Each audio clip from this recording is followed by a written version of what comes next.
Salut à tous, j'espère que vous allez bien. Aujourd'hui, comme le titre de la vidéo l'indique, je vais vous parler, ou plutôt vous expliquer qu'est-ce que c'est être afrocentré. C'est un terme en fait qu'on entend de plus en plus dans les réseaux sociaux. Alors, comme je vous disais dans ma dernière vidéo, je suis une personne je suis très sensible en fait à tout ce qui touche ma communauté, à tout ce qui touche la communauté africaine. Et j'aimerais pouvoir justement faire un petit peu plus pour ma communauté. Donc, étant africaine, c'est tout à fait normal que je sois, entre guillemets, afrocentrée. Alors, normalement, dans le mot afrocentré, il y a déjà sa définition. Mais je ne vais pas vous donner une définition académique. Je vais plutôt, en fait, vous donner quelques exemples qui vont vous expliquer, qui vont mieux, en fait, vous expliquer à quoi renvoie le terme afrocentré.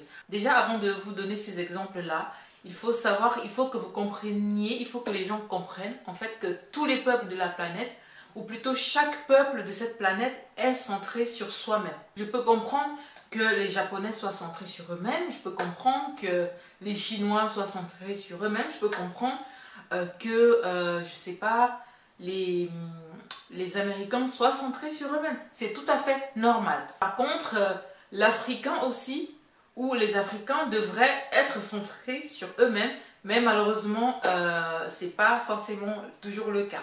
Tout ce que je vais dire dans cette vidéo, je vais le dire d'un point de vue afrocentré. Donc le premier exemple que je vais vous donner, c'est quand on parle par exemple des auteurs classiques. Voilà, ça c'est un exemple vraiment typique. Imaginez-vous, vous êtes africain, donc comme je l'ai dit, je pars toujours du point de vue que je suis africaine, même si je ne vis pas forcément en Afrique. Quand vous êtes dans une discussion avec des amis, peu importe qu'ils soient africains ou pas, et que tout d'un coup vous parlez des auteurs classiques. Quand on dit auteurs classiques, bah forcément vous allez penser à Voltaire, vous allez penser à Diderot, vous allez penser à Marcel Proust, vous allez penser à Émile Zola, vous allez penser à Maupassant, à Corneille, à Molière, etc. Même quand vous êtes africain, malheureusement, un Africain qui vit en Occident, il va forcément aussi penser à ces auteurs-là. Quand on est afrocentré et qu'on parle d'auteurs classiques, on ne pense pas à Diderot ou à Voltaire ou à Maupassant, non. On va penser aux classiques africains, oui, parce que les classiques africains, ça existe aussi. Alors pour les auteurs classiques, moi en tant qu'afrocentré, je vais penser aux auteurs classiques, je vais penser à Cheikh Anta Diop, je vais penser à Ama Mazama, je vais penser à Omutunde, je vais penser à Mbok Mbasson, je vais penser à Kamara Lai, Frantz Fanon, Théophile Obenga. Je vais également penser à Birago Diop, Amadou Rampatemba, je vais penser à Guillaume Oyonombia, je vais penser à Séverin Cécile Abega, je vais penser à plein d'auteurs qui sont aujourd'hui des classiques africains. Voilà, donc j'espère que vous comprenez déjà un petit peu qu'est-ce que c'est être afrocentré. Alors le deuxième exemple, c'est le terme Moyen-Âge. Comme je vous ai dit au début, tout est dans le langage. Malheureusement, nous en Afrique, on nous parle beaucoup de Moyen-Âge. Je veux dire, si vous avez fait l'école primaire en Afrique, comme moi, on vous a parlé, dans l'histoire, on apprend le Moyen-Âge. Mais malheureusement, le Moyen-Âge n'est pas valable pour tous les peuples. La définition même du Moyen-Âge, c'est qu'en fait, c'est une période de l'histoire de l'Europe. C'est ça le Moyen-Âge. Mais en Afrique, on nous apprend le Moyen-Âge. Un truc qui est complètement insensé. Donc, quand on parle du Moyen-Âge en disant « ouais, au Moyen-Âge, c'est passé ci, c'est passé ça », les gens étaient comme ci, s'habillaient comme ça, ils mangeaient comme ça, les femmes étaient traitées de telle façon, la société était comme ça. Mais moi, en tant qu'Africaine, moi, ça va me déranger en fait, le terme Moyen-Âge. Enfin, c'est pas que ça va me déranger en fait en tant que tel, c'est que en tant qu'Africaine, je vais pas me reconnaître dans cette période-là, ça n'a rien à voir avec moi. Le Moyen-Âge, en fait, c'est une période de l'histoire de l'Europe qui s'étend du 5e siècle au 15e siècle, en Europe. Si vous allez au Japon et que vous dites Moyen-Âge, ils vont vous demander, mais le Moyen-Âge, c'est quoi? Forcément, parce que le Moyen-Âge, ça ne correspond pas en fait à l'histoire du Japon. Pareil, allez en Chine, vous dites Moyen-Âge, Moyen-Âge, qu'est-ce que c'est? Pourquoi est-ce que j'ai utilisé cet exemple-là? Parce qu'en fait, malheureusement, aujourd'hui en Afrique, on nous enseigne l'histoire selon selon un point de vue eurocentré. C'est-à-dire que je pense que toutes les personnes qui vont regarder cette vidéo, on leur a enseigné à l'école que l'histoire était divisée en 4 parties. L'Antiquité, le Moyen-Âge, les temps modernes et le temps contemporain. Je pense qu'on a tous appris ça à l'école. Même étant en Afrique, on nous apprend que l'histoire est divisée en 4 parties. Franchement, si vous pensez que ce que je dis est faux, dites-le moi en commentaire. Si vous avez trouvé dans un manuel d'histoire où on ne divise pas l'histoire de cette façon-là, dites-moi en commentaire. Il se passait quoi à cette période-là? Moyen-Âge européen, ça correspond à quoi en Afrique? Vous voyez? Donc être afrocentré, c'est ça, c'est qu'à chaque fois qu'on va utiliser un terme comme ça, qui semble un peu universel, moi en tant qu'Africaine, je vais me poser la question, mais est-ce que ça me concerne en fait? Est-ce que ça concerne mon peuple? Est-ce que ça concerne ma communauté? Le troisième exemple qui me vient à l'esprit, c'est Dieu. L'image de Dieu. Quand je vous dis Dieu, quelle est la première image qui vous vient en tête?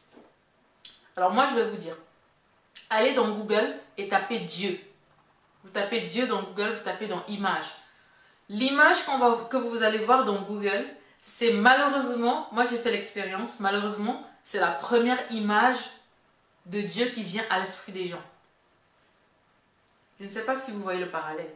Et moi en tant qu'Africaine, je me repose la question, mais Dieu, enfin mon Dieu à moi, il n'a rien à voir avec le Dieu universel que la société européenne veut me faire croire en fait. Je vais le dire une fois de plus, chaque peuple a ses rites, chaque peuple a ses traditions, ses coutumes, ses dieux ou son Dieu, mais ça ne peut pas être le même Dieu pour tout le monde.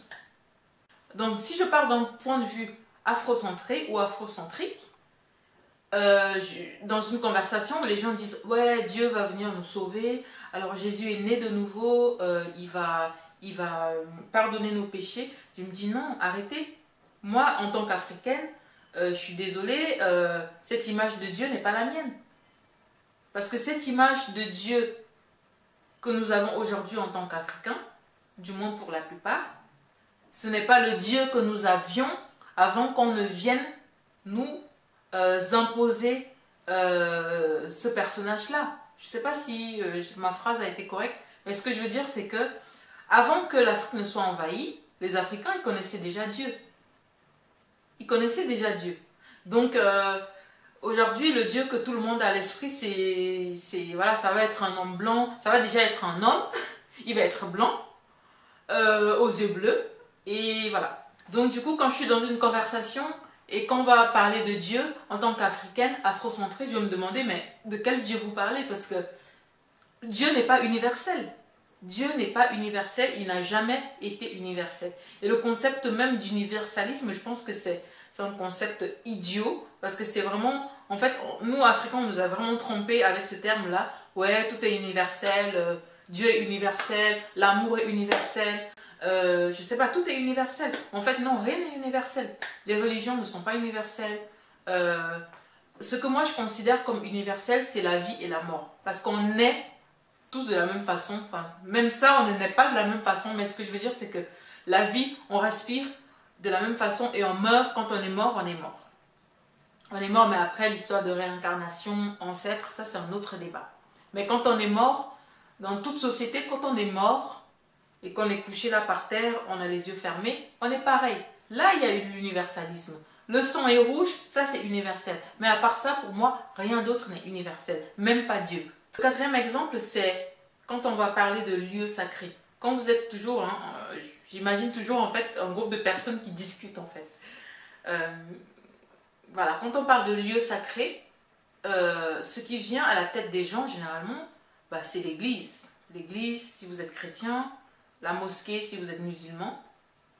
Et puis après si vous êtes hindou ou si vous avez une autre religion, c'est en fait une autre image que vous allez avoir en tête. Mais moi, je pars toujours du principe que je suis une Africaine qui vit en Occident. Donc, quand on va parler de lieux sacrés, la plupart des gens en Occident, qu'on soit africain ou pas, on va penser à l'église ou à la mosquée. Généralement, ça va être comme ça. Mais en fait, moi, en tant qu'afrocentré, un lieu sacré, ça ne va pas être l'église ou la mosquée, non. Ça va être la forêt sacrée, parce que chez moi, dans mon pays en particulier, dans mon village, il y a des lieux sacrés. Il y a des forêts sacrées. Je me souviens quand j'étais petite, il y avait, en fait, je ne comprenais pas à l'époque, mais il y avait vraiment des lieux sacrés dans le village. C'est-à-dire que quand on arrivait dans un lieu sacré, on devait enlever des chaussures pour traverser ce lieu sacré et remettre les chaussures plus tard. Quand on avait un foulard sur la tête, on devait enlever le foulard, traverser le lieu sacré avant de remettre le foulard. Quand on arrivait au bord de la forêt sacrée, c'était plutôt une sorte de forêt en fait, où il y avait des gens qui venaient faire des cultes aux ancêtres. Quand on arrivait à cette limite-là, mais en fait, maintenant que je me souviens en tant qu'adulte, c'est quelque chose qui m'a beaucoup marqué. En fait, à l'époque, je ne comprenais pas, mais je respectais en fait les règles de ce lieu-là, sans forcément comprendre. Mais avec du recul, étant adulte, je comprends beaucoup de choses. En fait, quand on arrivait au lieu sacré, on ne parlait plus. Ou alors, quand on parlait, parce qu'il y avait vraiment le besoin de parler, on ne parlait pas fort. On respectait le lieu sacré. C'était comme ça.